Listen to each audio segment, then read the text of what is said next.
All right. Okay, hey everybody. We're going to do the Lynyrd Skynyrd album, Last of a Dying Breed. Live long and prosper. We do.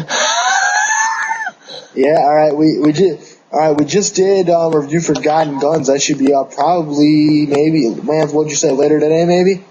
Well, it will be up before this one, and this one will probably be up on Thursday. Okay, yeah, so whatever. Yeah, but check out. Of course, Last of a Dying Breed by Southern rock band Lynyrd Skynyrd. This album was released on August 21st of 2012 in the U.S. and September 17th in the U.K. of last year.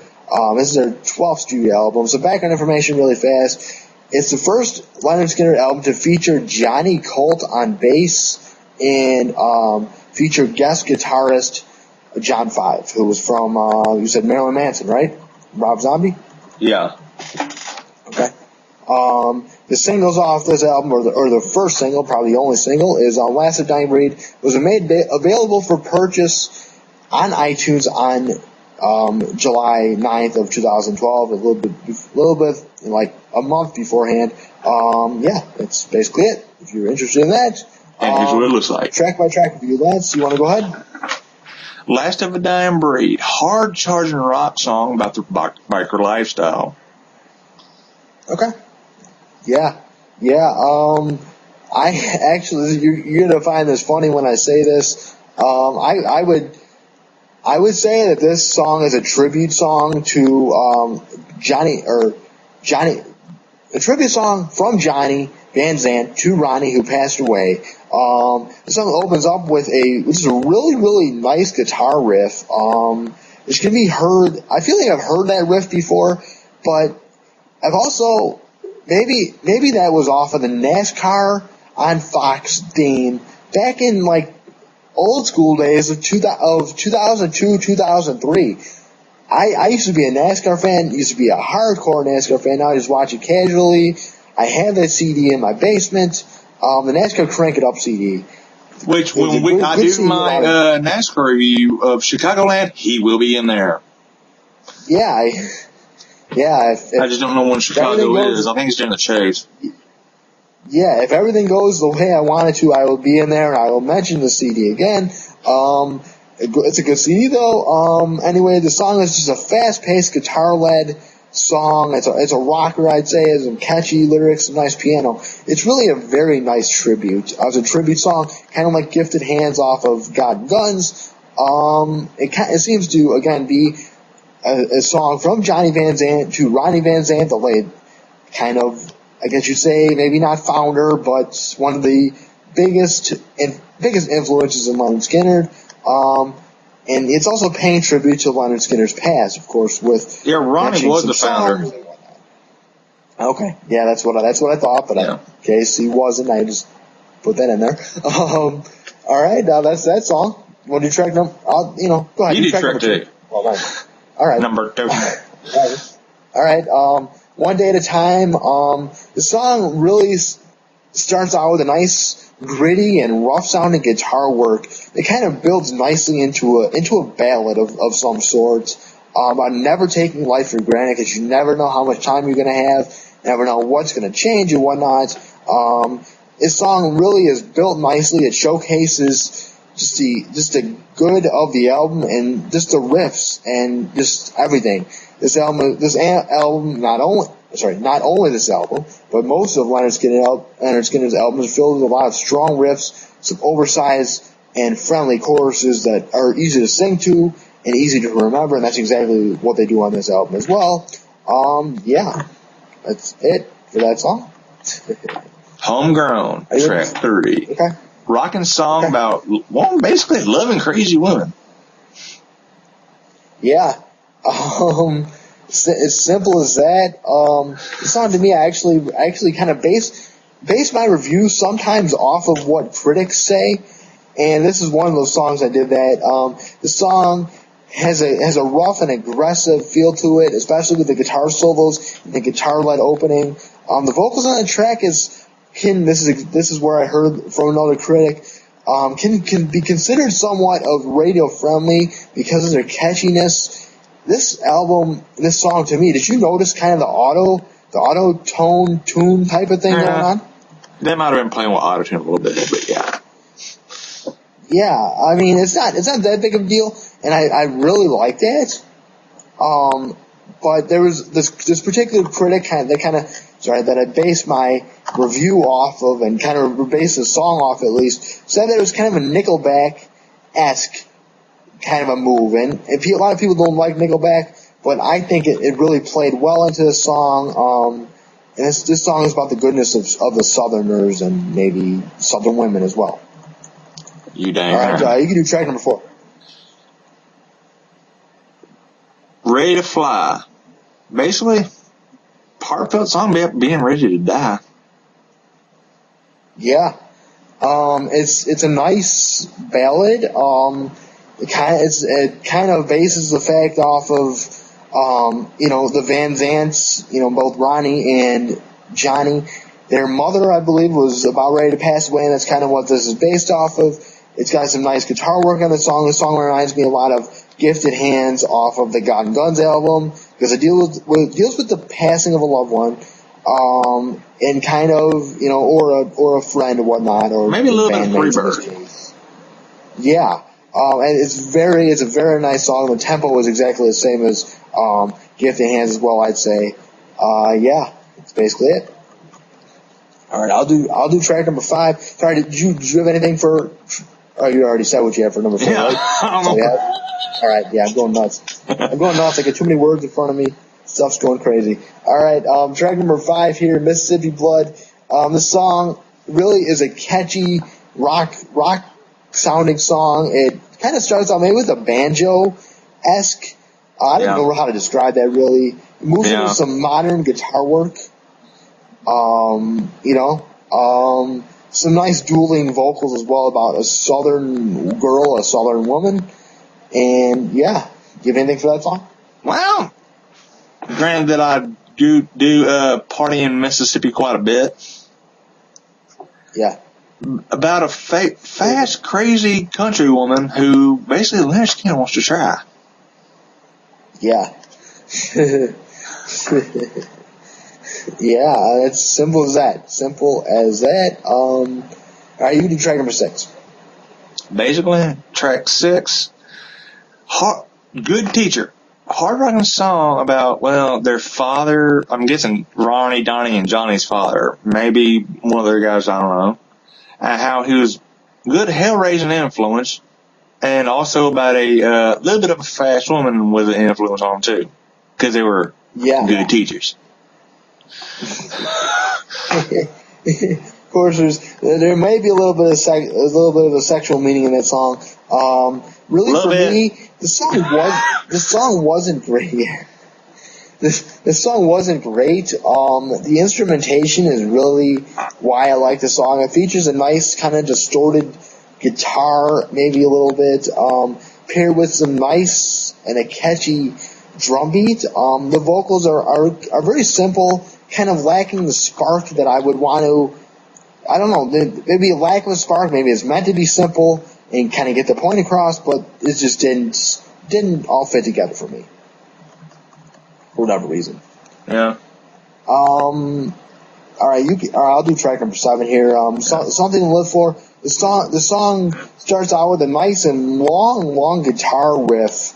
It really sets the tone really for the rest of the album and the song. The lyrics are in which Johnny Van Zant questions this great nation that we live in again because of the poor economic state, the poor.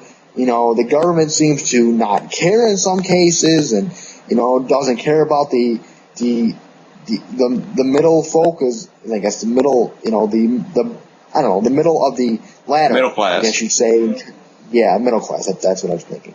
Couldn't think of class. There's a lot of homeless people in the world, and the economic state, as I just said. That's basically it. Kind of a shout out to the government. Or more of a middle finger to the government, but. Yeah, shout out. It could go either way. Okay. All right, you can Check. do track number 8. Hey. Life's Twisted. Rockin' song about, well, basically, long story short, how life can suck sometimes. Mm-hmm. Yeah, just how exactly what I have. Sorry, do you have anything with the music or the instrumentals on there? Rockin'. What you thought? Okay. To me, I have this song as a slower tempo beat. It's a guitar driven kind of drum beat a little bit. It's a very simple meaning, as you just said. Don't take life for granted, and how it can suck at points. All right, you can. I'll do track number 9 here. Nothing comes easy. This song is one of my favorites off the album. It's another classic rock song. The themes are kind of similar to That Ain't My America on the God and Guns album. The lyrics kind of describe the struggle of everyday people in the U.S., whether it be not be able to support their family with the food prices, the gas prices, the general goods that you may need, whatnot. So another middle finger, shout out, hate message to the government. This song really captures the feeling of most Americans nowadays. A lot of people that I've seen online, a lot of surveys you see on the news, and a lot of people they interview don't like what the government is doing because of Congress and, the old farts, as I would like to say, that are in government. That's being nice. Yeah. What do you want to say for that one, Nathan? Basically, hard charging song about a working man and wanting to fix the country. Okay. Yeah, I mean, that's exactly it, And very interesting song. I'll definitely check that one out. All right, you do track number 10. Track number 10 was Dirtier Than All Get Out. Honey Hole. Hard rocking song about basically giving your girlfriend oral sex. Did I miss that meaning somewhere? Going down, down, down to the honey hole. I have a bad habit on a lot of these albums of just listening for the music. When it's pretty much like slapping you in the face, like going down, down, down.